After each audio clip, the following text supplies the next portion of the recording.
Isang mapagpalang araw naman mga katusok at mga kabulaklak. Ito na naman at may tanggap tayo na walk-in customer para daw sa birthday ng kanyang asawa. At ang napili niya ay na white and red na roses kasi yan lang yung pinakamarami naming display kahapon. Naubusan kami ng stock at 70 piraso nga yan. Mas marami pa yung yung white kesa sa red. Kaya yan ang naging bitaw ng aking hand-tied bouquet na 70 piraso. At white din ang napili niyang pambalot. At ang ribbon ay black.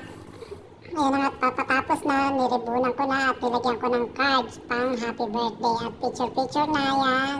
Maraming salamat. Have a nice day. God bless you all. Sa mga hindi pa nakapollow dyan, follow na lang kayo at ipapollow ko rin kayo. Basta't mag-iwan lang kayo ng bakas. Maraming salamat. Have a nice day. God bless you.